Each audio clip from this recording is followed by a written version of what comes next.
Capítulo 9. La oración de Jesús. La oración es poderosa.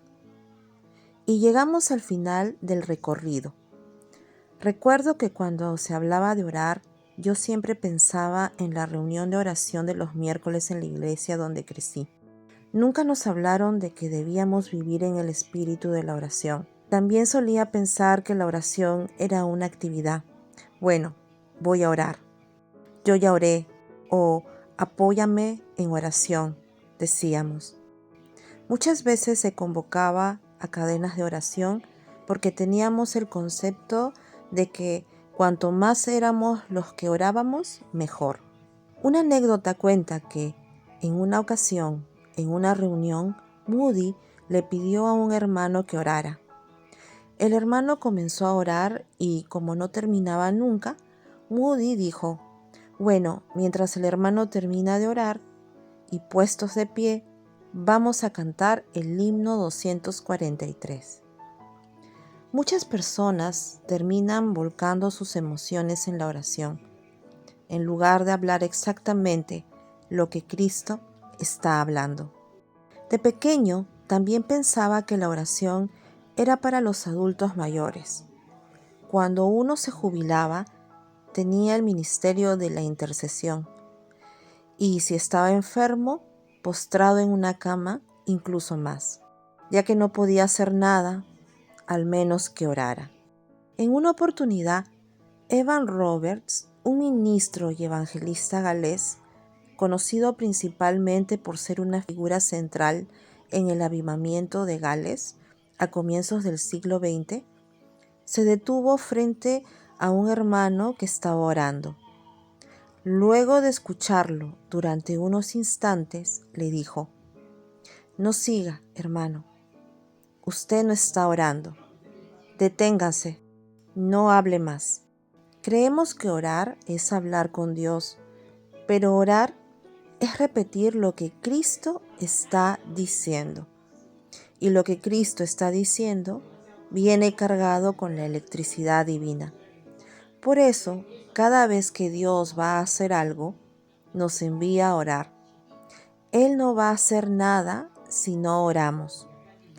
Es más, cada vez que no oramos, le estamos diciendo al Señor: no te necesito. Charles Spurgeon fue un gran pastor inglés del siglo pasado al que Dios usó de manera gloriosa. La gente iba de todo el mundo para aprender de él. Le pedían: enséñenos, Charles, enséñenos. ¿Dónde está el secreto de este ministerio tan poderoso? Él los llevaba al sótano donde había 200 personas orando por él y por la reunión. Acá está el poder, explicaba el predicador. El poder está en la oración. Dios no hace nada si no oramos. Ahora bien, ¿por qué la oración es poderosa? Porque oramos la palabra del Señor. Una historia cuenta que una niña le pidió a su padre que le construyera un castillo para sus muñecas en el jardín. El padre le respondió: por supuesto, cariño, lo haremos. Poco después, la madre notó a la niña organizando todas sus muñecas en el jardín, por lo que le preguntó a su esposo con curiosidad: amor, ¿qué está haciendo nuestra hija en el jardín? Él le explicó que le había prometido construir un castillo. Entonces la madre señaló: ya está preparando todas sus muñecas. Ella creyó en tu palabra. Conmovido, el padre dejó sus tareas y fue a comprar los materiales que necesitaba para construir el castillo en el jardín. Eso es la oración. Cristo dio su palabra. Prepara las muñecas, porque la palabra del Padre se va a cumplir. Él lo dijo y Él lo hará. La oración es la fe de que lo que hablamos es lo que Él está hablando. Si estamos orando y nos aburrimos, estamos orando mal. Si estamos sirviendo al Señor y nos aburrimos, estamos sirviendo mal. La oración es lo más práctico, emocionante, atractivo y divertido que existe. La fuente de agua.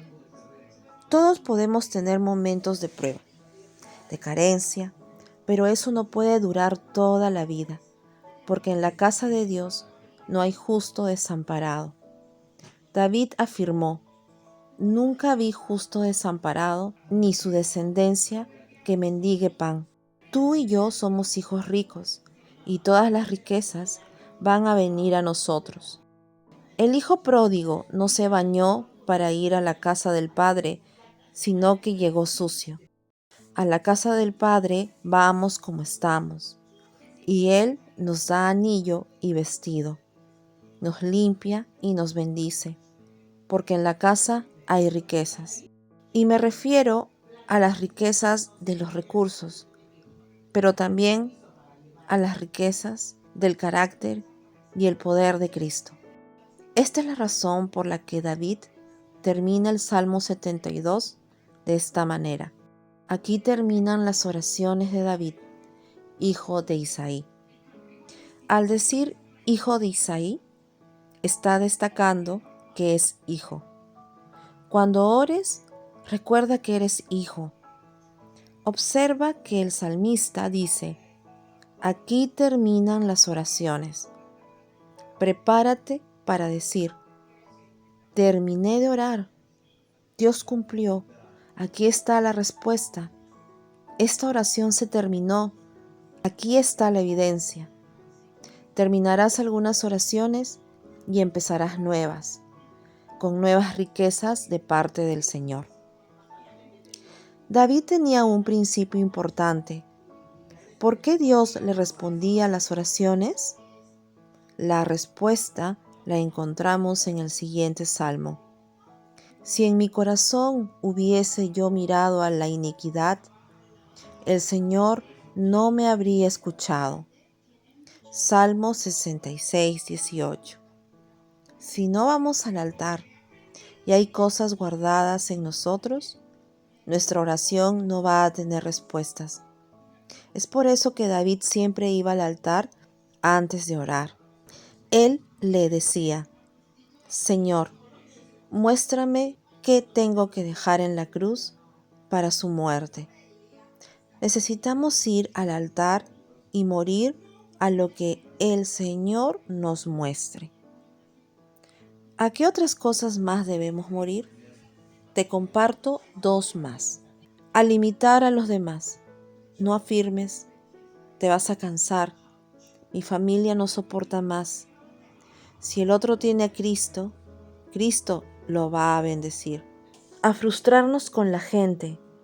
Hay muchas oraciones que Dios no responde por la frustración que tenemos con la gente. No me ayudaste, mi compañera no me ayudó. La frustración con la gente es un obstáculo para que Dios responda a las oraciones. Muere a eso. ¿Qué hizo Elías para traer fuego del cielo? Un altar. Juntó 12 piedras, lo cual representa el cuerpo de Cristo. Hizo una zanja porque el altar te separa del mundo. Colocó leña y echó agua, que simboliza la palabra del Señor. Y dispuso el holocausto. Eso somos tú y yo. A continuación cayó fuego del cielo, porque el altar trae la respuesta de Dios. Morir trae la respuesta del Señor.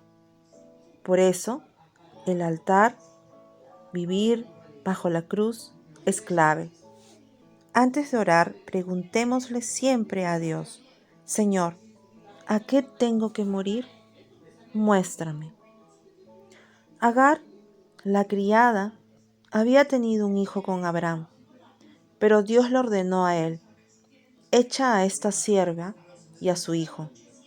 Abraham tomó a la mujer y al niño, les dio pan y un odre de agua, y los envió al desierto.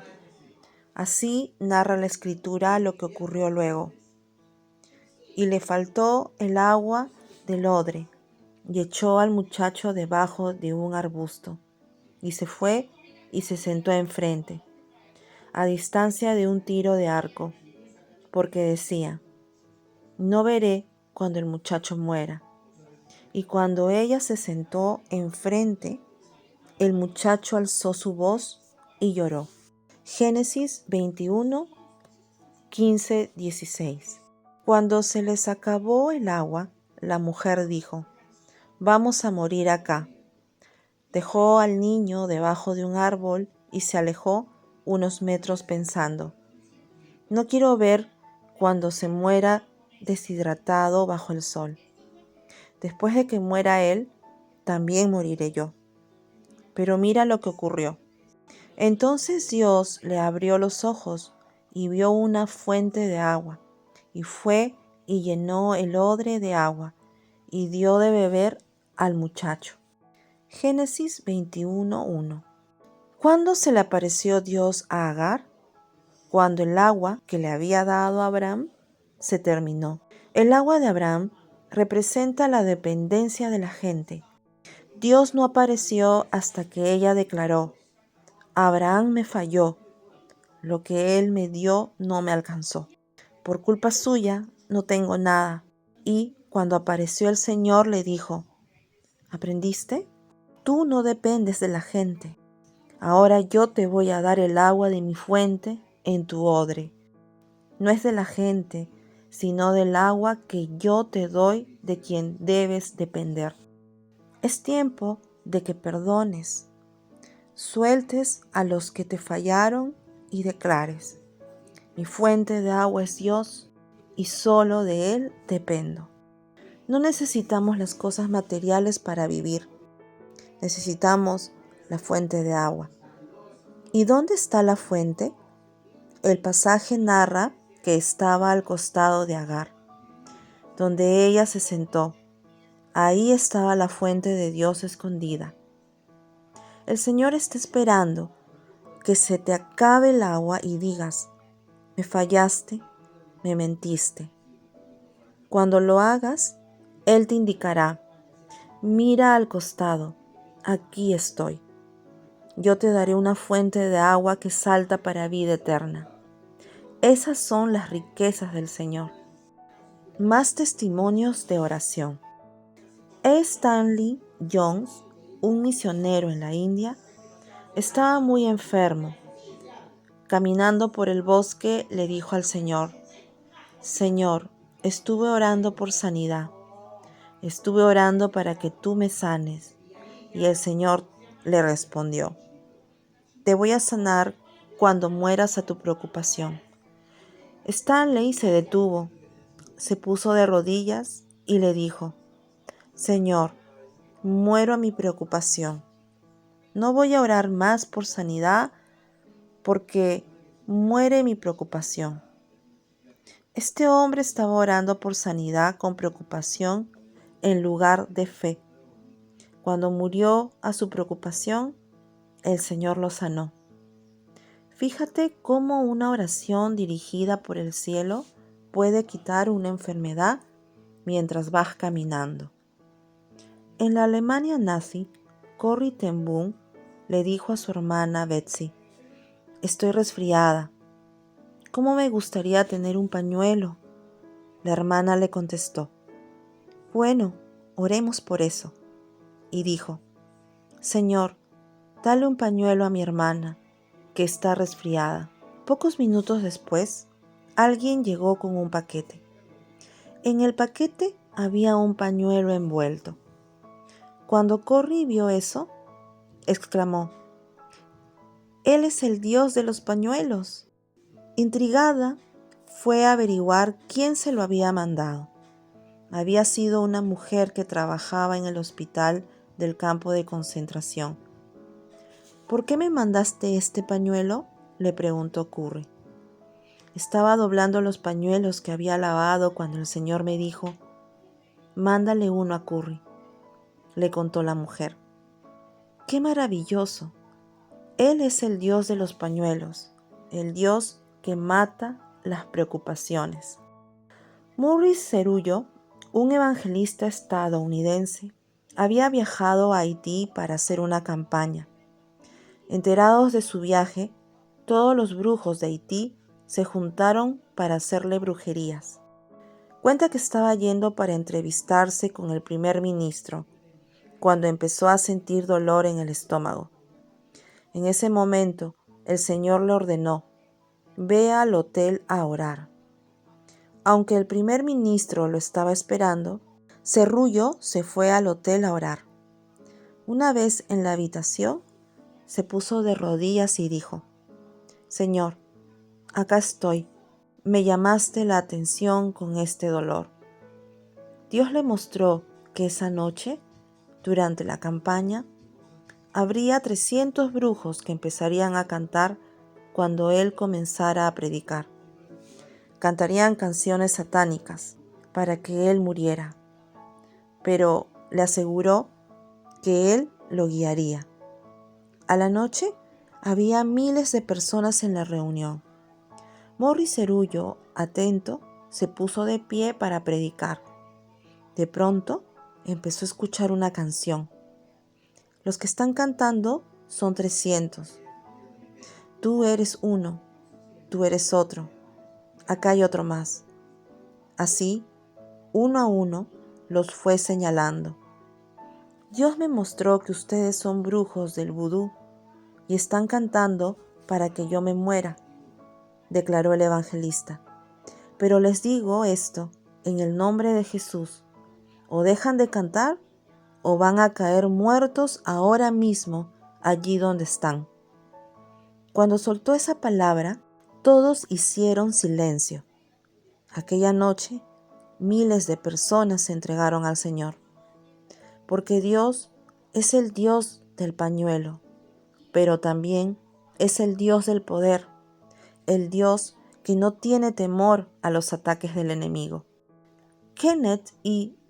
Hagin, un conocido ministro pentecostal estadounidense, estaba comiendo con una familia.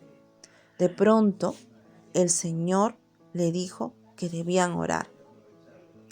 Él se dirigió a la familia, que era de su iglesia, y les comentó: el Señor me dice que tenemos que orar. Todos se prepararon para hacer una oración, pero Hagin comenzó a gemir. Cuando terminó, anunció: ya está. La familia no entendía nada. ¿Qué pasó, pastor?, le preguntaron. Hagin respondió: discúlpenme, Dios me dio una visión. Este domingo vendrá un señor vestido con un traje de este color. Se va a sentar a mi izquierda. Ese señor tiene más de 70 años y le enseñaron que el infierno no existe. Siempre está debatiendo entre creer y no creer. Pero como hoy oramos juntos, el Señor lo va a salvar. Él va a venir el domingo. El domingo siguiente, la familia se sentó en primera fila, observando. En un momento empezaron a codearse. Ahí está el del traje.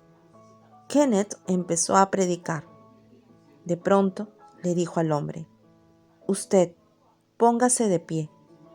Tiene más de 70 años.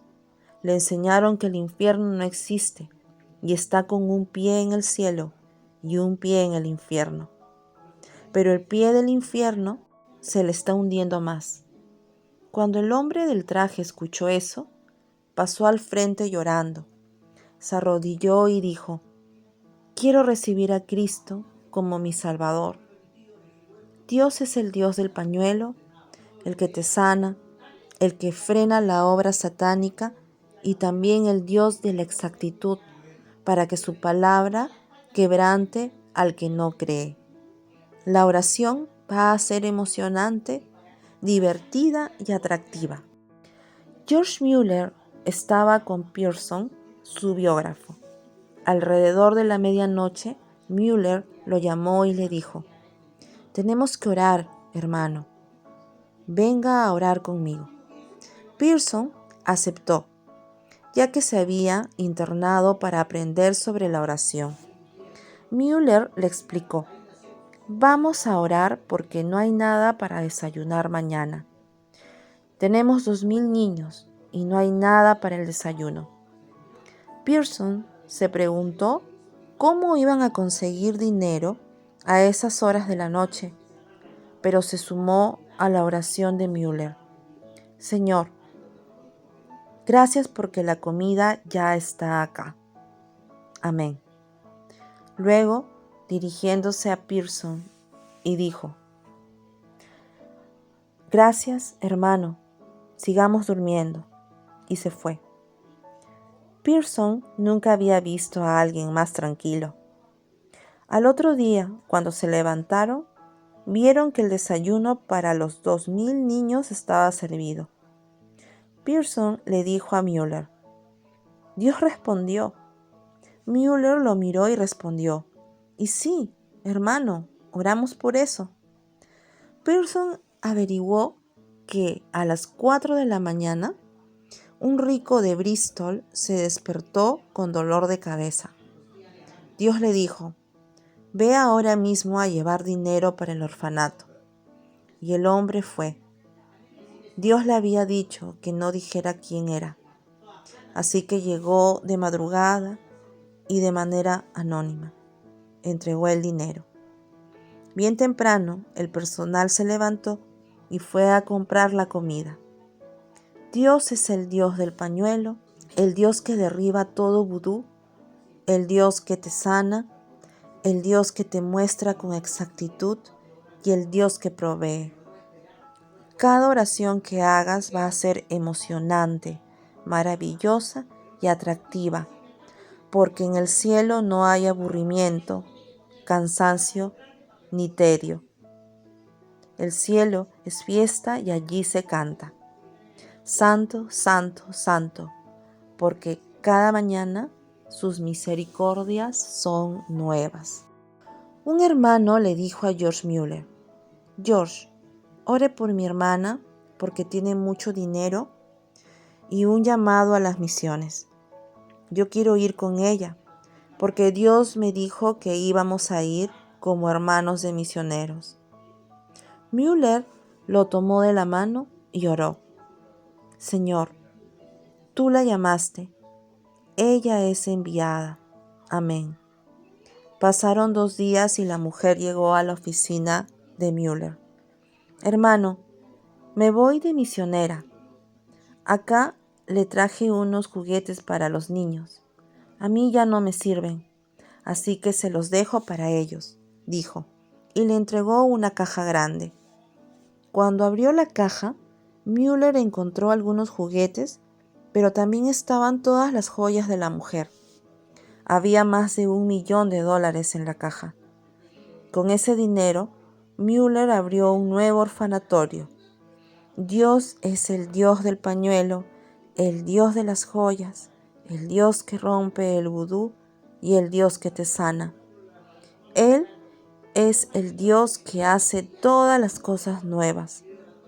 Le pido al Señor que se encienda en tu espíritu la aventura de la oración y puedas ver la mano del buen Dios.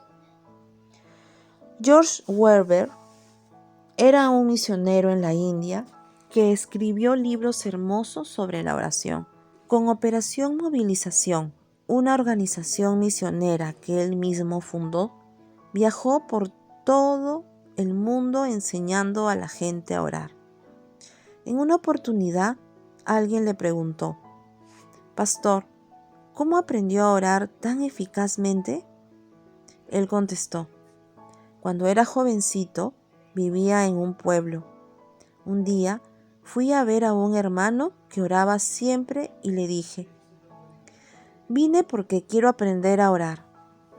El hombre me tomó de la mano, respondió: Jovencito, usted va a aprender a orar. E inmediatamente inició una oración. Webber contó que nunca antes había escuchado una oración así. El hermano trajo el cielo a la tierra. La presencia de Dios lo envolvió. Las palabras eran celestiales y su rostro brillaba. Hizo una oración sencilla y, cuando terminó, le dijo: usted ya aprendió a orar.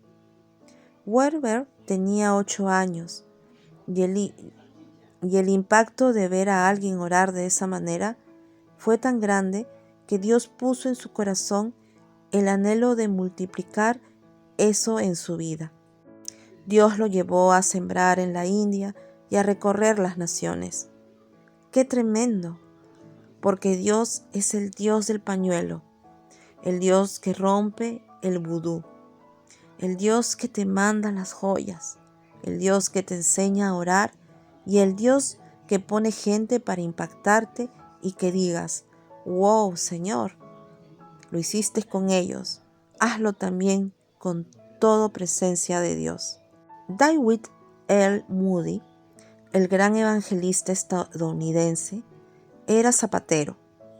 Un día fue visitado por la esposa de un juez muy importante. Ella le dijo, hermano, tiene que venir a orar por mi marido. Él no cree en Dios, no quiere saber nada del Señor. Por favor, venga a orar por él. Moody le respondió, señora, su marido es una eminencia y yo soy un simple zapatero. Pero ella insistió, no importa, por favor, venga a orar por él. Moody fue a la casa del juez y, una vez frente a él, le preguntó internamente al Señor, Padre, ¿qué quieres que le diga? Un momento después dijo, Señor juez, vine a decirle algo. Cuando se convierta a Cristo, avíseme. Y se fue. Poco después, el juez se convirtió y mandó a llamar a Moody. Ya me entregué a Cristo, le informó. Cuando el evangelista le preguntó cómo había sido la conversión, el juez dijo, la noche del día que usted vino a mi casa, no pude dormir. Empecé a dar vueltas y sentí algo que me envolvía, me perseguía, me intranquilizaba. Al otro día fui a trabajar. Estaba mal, preocupado. A la noche tampoco pude dormir. Estaba intranquilo. Sé que eso se debía a que ustedes estaban orando por mí. Dios me molestó y me molestó hasta que le dije, no me molestes más, y caí de rodillas. Ahora sigo al Señor. Dios es el Dios del pañuelo, el Dios que rompe el vudú, el Dios que te sana, el Dios que te enseña a orar y pone gente para impactarte, el Dios que quebranta las tinieblas, el Dios que trae las joyas, el Dios que te levanta y que te bendice. Prepárate para ver cosas grandes y hermosas que jamás has visto. El pastor Frank Dietz estaba en la India, en un micro atestado de gente, cuando le preguntó al Señor, Señor, ¿cómo les predico a todas estas personas? ¿Cómo les hablo?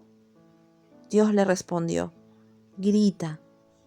Dietz obedeció y en medio de todos gritó con toda su fuerza, ¡ah! El micro se detuvo y toda la gente bajó. Una vez fuera del micro, Dietz dijo, ahora que tengo su atención, quiero hablarles de Cristo. Él murió por todos ustedes. Todos se entregaron al Señor. ¡Qué testimonio! Ser una casa de oración. Cristo irá creciendo en ti hasta convertirse en una casa hermosa. ¿Sabes cómo quedará tu vida? Isaías lo explicó y Jesús lo repitió en el templo. Yo los llevaré a mi santo monte y los recrearé en mi casa de oración.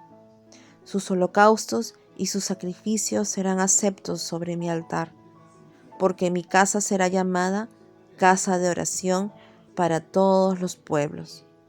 Isaías 56:7. El Señor está haciendo que cada habitación de tu vida esté llena de oración, de intimidad con Él. Tu living está lleno de oración. Tu cocina está llena de oración. Tus amigos están llenos de oración. Tu trabajo está lleno de oración. Todo tú eres una casa de oración. Qué hermoso es lo que está formando el Señor. Leí sobre un hombre de Dios que entró a la casa y vio a su abuela orando de rodillas. El predicador asegura que ese fue el impacto más grande que el Señor hizo en todo su ministerio. Él vio milagros, señales y maravillas, pero observar a su abuela orando de rodillas lo marcó de por vida. Eso es una casa de oración.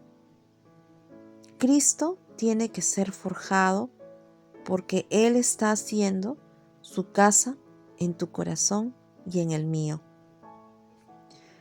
Él está orando para que su plan eterno se cumpla. La consumación final es la gran casa, el cielo, donde todos, lo visible e invisible, estaremos alrededor de Cristo, dándole gloria al Señor. Empújame a mí. ¿Te gustaría entrar en la poderosa aventura de la oración? Para hacerlo, necesitas hacer la oración de Jesús. Y les decía, la mies a la verdad es mucha, mas los obreros pocos. Por tanto, rogad al Señor de la mies que envíe obreros a su mies. Lucas 10:2. 2 veces Jesús repitió que teníamos que orar al Señor para que envíe obreros a tomar la cosecha. Él dijo, la cosecha es mucha. Tienes que ver mucha gente. Nota que Jesús no vio a la samaritana, sino al pueblo que se iba a entregar con ella. Del mismo modo, Andrés trajo a uno, Pedro, pero Pedro trajo a 3,000. Siempre la cosecha es mucha. No digas, le oré a uno o traje a 2, porque ese uno o esos 2 para Dios son muchos. A partir de un paralítico que recibió un milagro y que ni siquiera predicó, 5,000 se entregaron. No tengo plata ni oro, pero lo que tengo te doy, dijo Pedro. El paralítico se puso de pie y 5,000 recibieron al Señor. Dejemos de decir, somos un grupito, somos pocos. Yo tengo un pequeño equipo, porque ese equipo es mucho, y vamos a ir por mucho, porque hay mucha gente para entregarse al Señor. La mies es mucha, y si dices, nosotros somos siempre los mismos, es porque no hay oración. Jesús dijo que los obreros son pocos, pero ¿por qué son pocos los obreros? Porque están distraídos. Los obreros están distraídos haciendo oraciones equivocadas, yendo de iglesia en iglesia, observando las cosas de este mundo, hablando de política, escuchando noticias, revisando las redes sociales. Los obreros están distraídos, por eso son pocos. Los obreros son pocos, por tanto, rogad al Señor de la mies. La palabra rogar implica implorar, suplicar, clamar. Señor, te lo suplico, envía obreros a tu mies. Y esa orden es un imperativo. Existen 2 tipos de imperativo: el imperativo presente y el imperativo aoristo. El imperativo presente es cuando Dios te dice que hagas algo que ya estás haciendo. Por ejemplo, estás corriendo y alguien te grita, ¡corre, corre! El imperativo aoristo, en cambio, es cuando tienes que hacer algo que no estabas haciendo. es una acción puntual. Este imperativo es el que Jesús usa en el pasaje. Lo que Él está diciendo es, tienen que implorar, porque no lo están haciendo. Esta es una orden que les doy. Quiero que imploren. El Señor nos da la carga. Tenemos que orar al Señor de la cosecha que envíe obreros a tomar la cosecha. En griego hay dos palabras para enviar. Una es apostelo, que quiere decir enviar a una misión, a hacer algo. En este contexto, la palabra que Jesús usa es ekbalo, que quiere decir empujar, arrojar, forzar. Lo que está diciendo es, por favor, supliquen que Dios ekbalo, ek igual hacia afuera, balo, empujar, lanzar, arrojar. Los arrojé a los 4 círculos para tomar la cosecha. Son pocos los que van a ir, pero oren para que Dios los arroje. ¿Cuál es el secreto de esta oración? Que al orar al Señor que arroje obreros a su mies, le estás dando permiso para empezar por ti. Señor, empuja a la gente a orar, a tomar la cosecha y empieza por mí. Por eso esta oración es poderosa. Cuando oras así, el primero que es arrojado eres tú. Y ahí comienza la aventura. Mientras no hagas esta oración y no seas empujado, tu vida cristiana será aburrida, inestable, legalista, inconstante, triste. Sin embargo, cuando le dices, Señor, ahora entiendo que esto es muy grande. Te imploro, por favor, envía a los obreros y empieza por mí. Dios te va a arrojar a que empieces a orar por familiares, por amigos, por conocidos y por desconocidos. Y cuando estés orando, ora siempre para que terminen en el cuerpo, para que el plan eterno se cumpla. Jesús les dio esta oración a los 70 y los envió de 2 en 2 delante de él a toda ciudad y lugar a donde había de ir. ¿Sabías que los 70 hicieron caer a Satanás como un rayo? ¿Sabías que los 70 volvieron con gozo diciendo, Señor, ¿aún los demonios se nos sujetan en tu nombre? Porque cuando les dio esta oración, Jesús les dijo, cuando vayan, no lleven dinero, ni sandalias, ni recursos. Vayan ligeros y no saluden a nadie en el camino. La fuente no son tus recursos, sino Él. Cristo es tu fuente, tu dinero, tu mente, tu capacidad. No pierdas tiempo, no te distraigas. Cuando volvieron, los 70 le informaron, Señor, los enfermos fueron sanados, las casas fueron bendecidas. Yo vi a Satanás caer como un rayo. El Señor va a bailar en el cielo porque le vamos a decir, te suplico, te ruego, te pido que arrojes obreros a la cosecha y puedes empezar por mí. Señor, empuja a otros, pero también hazlo conmigo. Prepárate para ver sorpresas divinas. Padre, empújanos, arrójanos al mover de tu Espíritu. En el nombre de Jesús. Amén. A lo largo de esta serie he consultado a innumerables autores. Fundamentalmente, sigo las ideas desarrolladas de Watchman Nee y Witness Lee. Y estos autores que también merecen el reconocimiento y la honra por la luz que el Señor les dio para iluminarnos a todos nosotros.